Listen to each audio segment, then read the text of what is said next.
This video contains news and analysis related to a recent terror attack in Kashmir. The content may include sensitive visuals and discussions that could be distressing to some viewers. Viewer discretion is advised. We strongly condemn all forms of violence and terrorism. The purpose of the content is solely to inform and create awareness based on verified reports.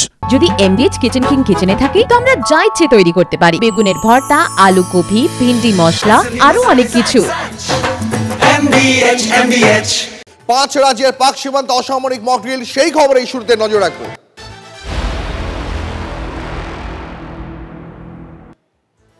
যেমনটা বলছিলাম, পাক সীমান্তবর্তী জম্মু কাশ্মীর, পাঞ্জাব, হরিয়ানা, রাজস্থান এবং গুজরাটে mock drill, যার নাম দেওয়া হয়েছে অপারেশন শিল্ড। 7ই মে দেশ জুড়ে এই মক ড্রিলের ঘোষণা করেছিল কেন্দ্র। তার আগের রাতেই অপারেশন সিঁদুর হয়ে গিয়েছিল। পাকিস্তানের মাটিতে 9টা জঙ্গি ঘাঁটি গুড়িয়ে দিয়েছিল ভারতীয় সেনা। খতম করা হয়েছিল 100-এরও বেশি জঙ্গিকে। আবারও পাক সীমান্তবর্তী 5 রাজ্যে মক ড্রিল। তাহলে কি আবারও বড় কিছু ঘটতে চলেছে? কথা বলবো এই মুহূর্তে আমাদের সহকর্মী সায়ন্ত রয়েছেন আমাদের সঙ্গে। সায়ন্ত, একদমই দীপ, দেখো এই প্রশ্ন কিন্তু এখন শুধুমাত্র যে আমাদের তার কিন্তু নয়, আপামর দেশবাসীরও কিন্তু এই একটাই প্রশ্ন, নতুন আরো বড় কিছু করতে চলেছে প্রধানমন্ত্রী নরেন্দ্র মোদী বা কেন্দ্রীয় স্বরাষ্ট্রমন্ত্রী অমিত শাহ? এই প্রশ্নে কিন্তু ঘোরাফেরা করছে। তবে তোমাকে বলে রাখি, এই মক ড্রিলে কিন্তু অত্যন্ত গুরুত্বপূর্ণ ভাবে যে বিষয়টি দেখা হয়েছে সেটা হচ্ছে জনবসতি এলাকাকে এই মক ড্রিলের মধ্যে অন্তর্ভুক্ত করা হয়েছে। অর্থাৎ আমরা যেটা দেখেছিলাম যে অপারেশন সিঁদুরের পর পাকিস্তান যখন পাল্টা হামলা করে তখন প্রচুর আপাহ নিরু মানুষ তারা এই পাকিস্তানের গোলাগুলিতে তাদের মৃত্যু হয়েছিল। জনবসতি এলাকায় একাধিক ঘর বাড়ি তাদের গুলিগুলিতে ক্ষতিগ্রস্ত হয়েছিল। এই অবস্থায় দাঁড়িয়ে যদি পাকিস্তানের তরফ থেকে আবারও যদি কোনো রকম গুলি চলে বা গোলাগুলি হয়, তাহলে এই সাধারণ যারা বাসিন্দারা রয়েছে তারা কিভাবে কোথায় লুকাবেন, কিভাবে তারা এলাকা থেকে প্রাণে বাঁচবেন, সেই সবকিছু কিন্তু এই মক ড্রিলের আওতায় নিয়ে আসা হচ্ছে। একই সঙ্গে শিক্ষা প্রতিষ্ঠানে যারা রয়েছেন সেই শিক্ষক শিক্ষিকা থেকে ছাত্রছাত্রী প্রত্যেকে কিন্তু এই মক ড্রিলের আওতায় নিয়ে আসা হয়েছে। অর্থাৎ অপারেশন শিল্ড যার নাম দেওয়া হয়েছে সেটা কিন্তু অপারেশন সিঁদুরের পর অত্যন্ত গুরুত্বপূর্ণ মক ড্রিল হিসেবেই ধরছে কেন্দ্রীয় স্বরাষ্ট্র মন্ত্রক। আর সেই কারণে কিন্তু এই 5টা রাজ্যকে, সীমান্ত লাগোয়া এই 5টি রাজ্যকে বেছে নেওয়া হয়েছে, যে 5টি রাজ্য, যার মধ্যে 4টি রাজ্যে আমরা অপারেশন সিঁদুরের পর একাধিক সময় ড্রোন হামলা হতে দেখেছিলাম। একেবারে শান্ত নজর থাকবে এই মুহূর্তে দর্শকদের যে ছবি দেখাচ্ছি, অপারেশন শিল্ডের ছবি দেখাচ্ছি। সীমান্তবর্তী 5 রাজ্যে এই মুহূর্তে মহড়া চলছে, সেই ছবি এই মুহূর্তে আপনারা দেখতে পাচ্ছেন। সেই ছবি দেখাচ্ছি, একদিকে জয়পুরের ছবি দেখাচ্ছি, অন্যদিকে দেখাচ্ছি শ্রীনগরের ছবি। এই মুহূর্তে দেখতে পাচ্ছেন আপনারা মহড়ার ছবি, মক ড্রিল চলছে। জয়পুরের ছবি দেখাচ্ছি, অন্যদিকে শ্রীনগরের ছবি দেখাচ্ছি। এর নাম কেন্দ্রের তরফে দেওয়া হচ্ছে অপারেশন শিল্ড। তাহলে কি আরো বড় কোনো পদক্ষেপের প্রস্তুতি পাকিস্তানের বিরুদ্ধে? সেদিকেই আমাদের নজর থাকবে। তবে রাজনীতির মহল তারা কি বলছে অপারেশন শিল্ড নিয়ে, শোনাবো আপনাদের। আমি শুধু এই বিষয়ে ভবিষ্যৎবাণী করব না, আমি শুধু এটুকুই বলবো যে সিঁদুরদান যখন হয়েছে অপেক্ষা করুন, বাসি বিয়েও হবে, ফুলসজ্জাও হবে, আগামী দিনে বাংলাদেশের ভাইও হতে পারে। ভারত সরকার ঘোষণা করেছে যে আমরা যুদ্ধ থামিয়েছি, সিজ ফায়ার, কিন্তু এটা বলেনি যুদ্ধ আমরা বন্ধ করে দিয়েছি। থামানো আর বন্ধ করার মধ্যে ফারাক আছে। এটা পজ, সাসপেন্ডেড, কিন্তু কোনো এগ্রিমেন্ট নেই, কোনো চুক্তি নাই। এবং এটাও বলেছে যে অপারেশন সিন্দুর চালু আছে। তো অপারেশন সিন্দুর যখন চালু থাকবে তখন তার অধীনে যা যা অ্যাক্টিভিটি সেগুলো করবে। এটাই গরম রাখছে বাজার। ফের পাকিস্তানকে হুঁশিয়ারি নরেন্দ্র মোদীর। অপারেশন সিঁদুর ভারতের ইতিহাসের সব থেকে বড় প্রত্যাঘাত। পাকিস্তানের 100 কিলোমিটার ভিতরে প্রত্যাঘাত ভারতীয় সেনার। সন্ত্রাসবাদীদের দিয়ে ছায়াযুদ্ধ চলবে না, এবার ঘরে ঢুকে মারবো। সন্ত্রাসের মদতদাতাকেও বড়সড় মূল্য চোকাতে হবে। আবার হুঙ্কার নমর। ভোপালের সভা থেকে পাকিস্তানকে ফের হুঁশিয়ারি দিয়ে প্রধানমন্ত্রী বললেন, গুলির জবাব এবার থেকে গোলাতেই দেওয়া হবে। ऑपरेशन सिंदूर आतंकवादियों के खिलाफ भारत के इतिहास का सबसे बड़ा और सफल ऑपरेशन है,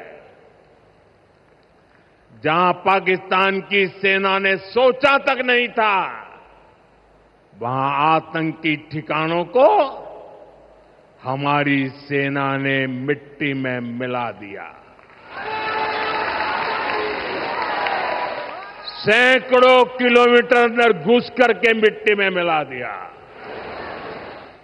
ऑपरेशन सिंदूर ने डंके की चोट पर कह दिया है कि आतंकवादियों के जरिए छद्म युद्ध, प्रॉक्सी वॉर नहीं चलेगा।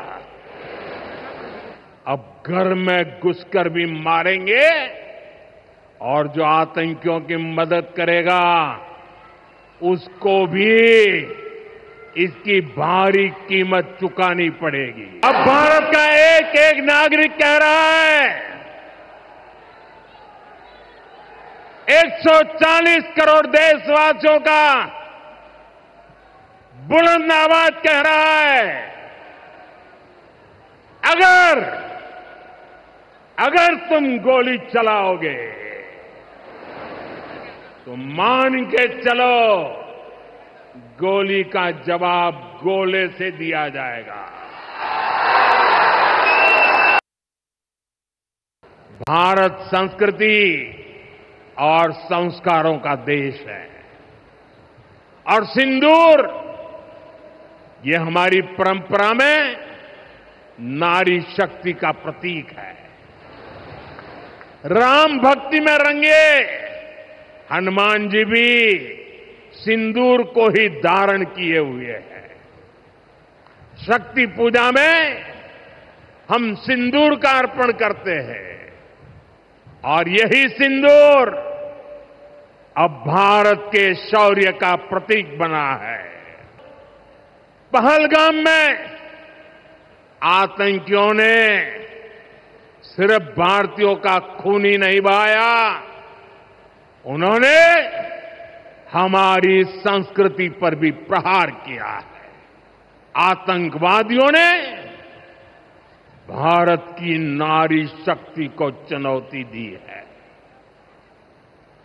ये चुनौती आतंकवादियों और उनके आकाओं के लिए काल बन गई है, काल।